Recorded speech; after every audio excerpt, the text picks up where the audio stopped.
Gratitude series के 13 day के session में आप सभी का स्नेहपूर्ण स्वागत। आज हम ग्रैटिट्यूड जर्नल लिखने के अगले पॉइंट पर चर्चा करेंगे। पिछले सेशन में हमने फर्स्ट पॉइंट यानी बीइंग स्पेसिफिक पर चर्चा की थी। आज हम दूसरे पॉइंट सरप्राइज एलिमेंट यानी आश्चर्य या विस्मय के भाव पर बात करेंगे। क्या आप जानते हैं कि वो कौन सी चीजें हैं जो हमारी भावनाओं की प्रबलता यानी इंटेंसिटी को प्रभावित करती हैं? वो है हमारी भावनाओं की मात्रा या परिमाण, विस्तार। मतलब हम किसी के प्रति कैसी प्रतिक्रिया देते हैं वो इस बात पर निर्भर करता है कि हम उसके बारे में कितनी गहराई से महसूस करते हैं।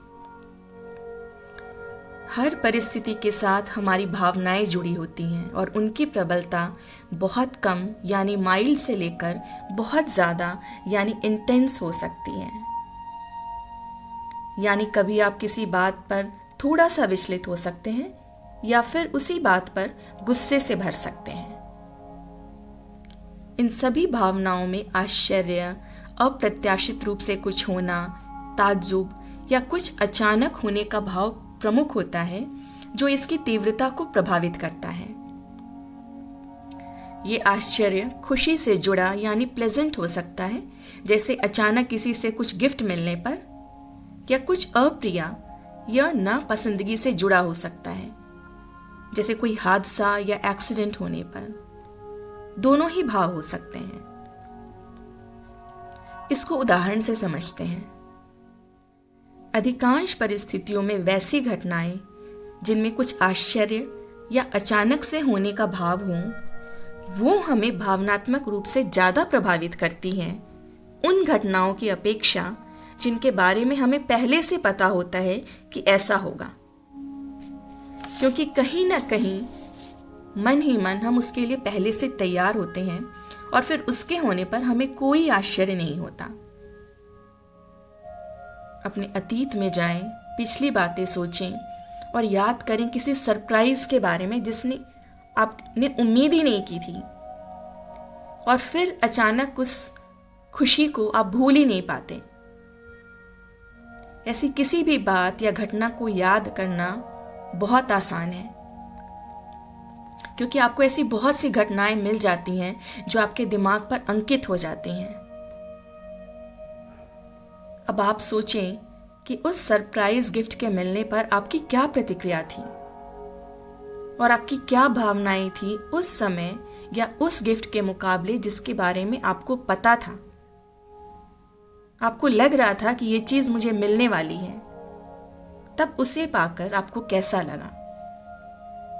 तो दो स्थितियां हैं, एक जिसके बारे में आप तैयार नहीं थे और दूसरे जिसमें आपको पता था कि ऐसा कुछ होने वाला है। इन दोनों प्रतिक्रियाओं में अंतर है ना? जब आप किसी चीज पर अपना हक समझते हैं, उम्मीद लगाकर बैठते हैं, तो उसके होने पर या फिर वो चीज मिलने पर या उस घटना के होने पर हम उसके लिए कृतज्ञता अनुभव ही नहीं करते, कुछ हद तक तो नहीं ही करते।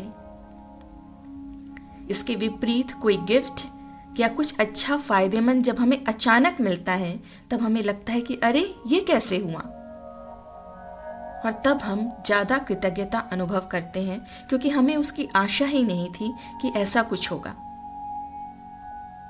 आइए इसे एक उदाहरण से समझें। आप कुछ खरीदने जाते हैं और आपको पता ही नहीं होता कि उस पर कोई डिस्काउंट या छूट मिल रही है। जैसे ही बिलिंग काउंटर पर आपको डिस्काउंट के बारे में पता चलता है, आप आश्चर्य और खुशी से भर जाते हैं। या फिर कोई अनजान व्यक्ति अचानक आपकी तारीफ कर दे, या फिर किसी भाग दौड़ वाले दिन आपके पार्टनर आपको अचानक गाल पर किस करके अचंभित कर दे। आश्चर्य नहीं होगा आपको? और क्या आप भीतर तक प्रेम से नहीं भर जाएंगे? सोचें। खुशी देने वाले ये सरप्राइजेस हमेशा ही बहुत अच्छे लगते हैं, और जब आपको ये मिलते हैं आपका दिन बन जाता है और आप निश्चित रूप से उनके लिए कृतज्ञता महसूस करते हैं, उन्हें धन्यवाद देते हैं।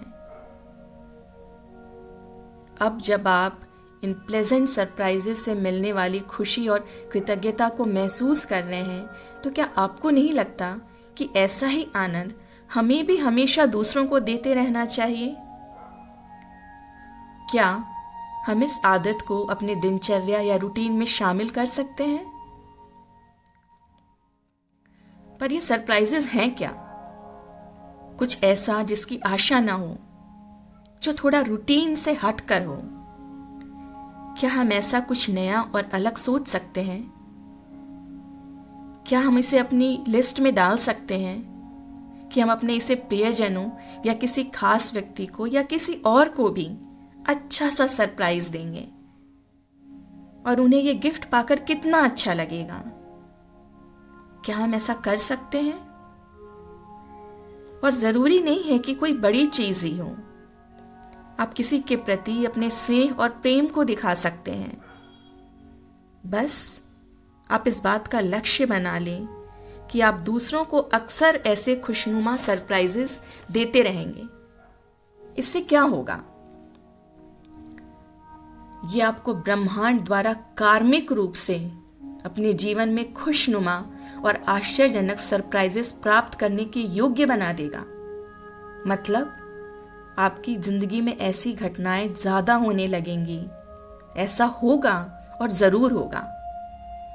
आपको अचानक ही कहीं से भी, वहां से जहां से आपने सोचा भी ना हो, वहां से भी कुछ सहायता, कुछ अच्छा, कुछ फायदा मिलने लगेगा। आपको लगेगा कि ये कैसे हुआ, ये मुझे कैसे मिला। ऐसा इसलिए होगा कि आप भी दूसरों को खुशियां दे रहे हैं। ब्रह्मांड माध्यम पर ध्यान नहीं देता कि आप तक ये खुशियां किसके द्वारा आएंगी।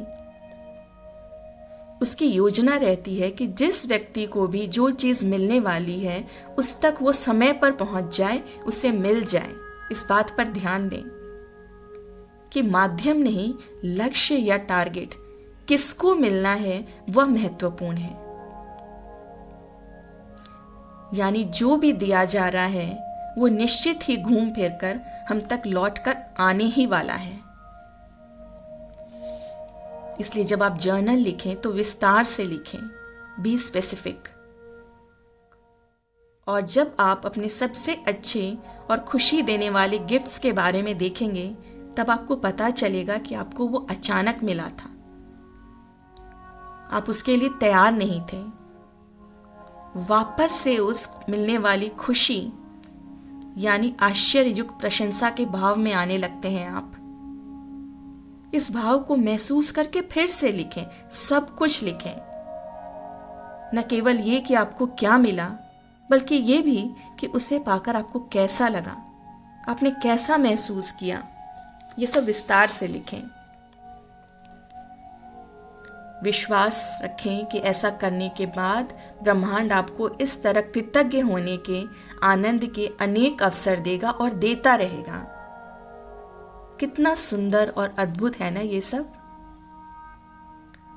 बस आप किसी चीज की उम्मीद न करें और जो भी मिले उसे पूरी कृतज्ञता के साथ पूरे दिल से स्वीकार करें और उसकी तारीफ करें।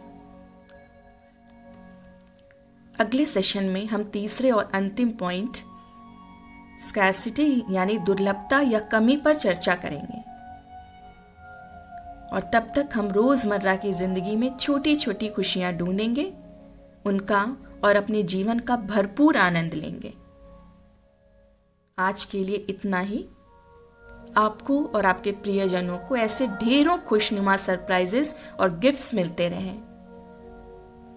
हमें सुनने और हमें अपने साथ आगे बढ़ने और खुद को तराशने का मौका देने के लिए आप सभी का बहुत बहुत आभार और टीम यू मैटर की तरफ से एक खुशनुमा दिन की ढेरों शुभकामनाएं।